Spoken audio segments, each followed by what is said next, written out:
താൻ ജീവനുള്ള ദൈവത്തിൻ്റെ പുത്രനാണെന്ന് അപ്പസ്തോലന്മാർ വിശ്വസിച്ചതിനെപ്പറ്റി ഈശോയ്ക്ക് സംതൃപ്തിയായിരുന്നു.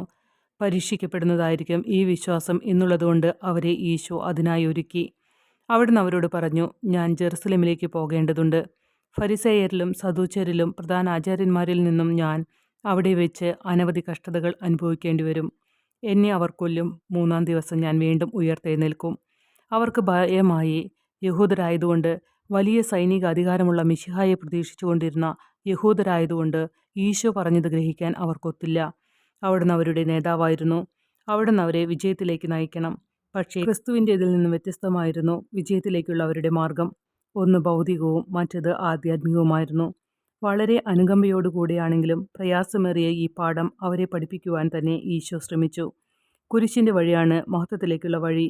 ഈശോയ്ക്ക് നന്നായിട്ട് അറിയാവുന്ന ഇക്കാര്യം അവർ പഠിക്കുക തന്നെ വേണം. ദുഃഖം ഇപ്പോൾ ആണ്, സന്തോഷം പിന്നീടും. 6 ദിവസങ്ങൾക്ക് ശേഷം ഈശോ താബോർ മലയുടെ മുകളിലേക്ക് കയറി. പത്രോസ്, ജെയിംസ്, ജോൺ, ഈ 3 പ്രിയപ്പെട്ട അപ്പസ്തോലന്മാർ ഒന്നിച്ച്. വട്ടത്തിൽ പരന്ന മുകൾ തട്ടിൽ എത്തിയപ്പോൾ ഈശോ മറുരൂപനായി. പകച്ചമ്പരന്ന ശിഷ്യന്മാർ കണ്ണു വട്ടം പിടിച്ചുകൊണ്ട് നോക്കി നിന്നു. അവിടുന്ന് പ്രാർത്ഥിച്ചപ്പോൾ ആ മുഖഭാവം അപ്പാടെ മാറി. ഉടുപ്പുകൾ വെളുത്ത് വെണ്മയുറ്റതായി കാണപ്പെട്ടു.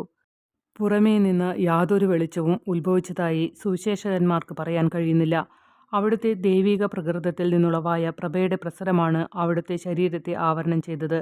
2 ആളുകൾ, മോശയും ഏലിയാസും, പ്രതാപവാന്മാരായി പ്രത്യക്ഷപ്പെട്ടുകൊണ്ട് ഈശോയുടെ പങ്കപ്പാടിനെപ്പറ്റി അവിടുത്തോട് സംസാരിച്ചു.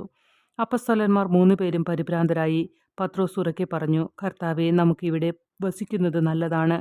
അങ്ങ് അനുവദിക്കുമെങ്കിൽ ഞങ്ങളിവിടെ 3 കൂടാരങ്ങൾ കെട്ടാം. ഒന്ന് അങ്ങയ്ക്ക്, ഒന്ന് മോശയ്ക്ക്, ഒന്ന് ഏലിയാസിന്. പത്രോസ് സംസാരിച്ചുകൊണ്ട് നിൽക്കുമ്പോൾ പ്രകാശമുള്ള ഒരു മേഘം അവരെ ആവരണം ചെയ്തു. അപ്പോൾ മേഘത്തിൽ നിന്നൊരു സ്വരം കേട്ടു, ഇവൻ എൻ്റെ പ്രിയപുത്രനാകുന്നു, ഇവനിൽ ഞാൻ സംപ്രീതനായിരിക്കുന്നു, ഇവനെ ശ്രവിക്കുവിൻ. ഈ ശബ്ദം കേട്ട് ഭയപ്പെട്ട അപ്പസ്തോലന്മാർ സാഷ്ടാംഗ പ്രണാമം ചെയ്ത് നിലത്ത് വീണു. ആ കാഴ്ച പെട്ടെന്ന് അവസാനിച്ചു. ഈശോ അവരെ തൊട്ടുകൊണ്ട് പറഞ്ഞു, എഴുന്നേൽക്കൂ, ഭയപ്പെടേണ്ട. അവർ കണ്ണു തുറന്നു നോക്കിയപ്പോൾ അവിടെ ഈശോ അല്ലാതെ ആരുമില്ല. പർവ്വതത്തിൻ്റെ മുകളിൽ നിന്നിറങ്ങുന്ന സമയത്ത് ഈശോ അവരോട് പറഞ്ഞു, മനുഷ്യപുത്രൻ മരണത്തിൽ നിന്ന് ഉത്ഥാനം ചെയ്യുന്നതുവരെ നിങ്ങൾ കണ്ട ഈ കാഴ്ചയെപ്പറ്റി ആരോടും പറയരുത്. ദൈവമെന്ന നിലയിലുള്ള അവിടുത്തെ മഹത്വം അവരങ്ങനെ കണ്ടു.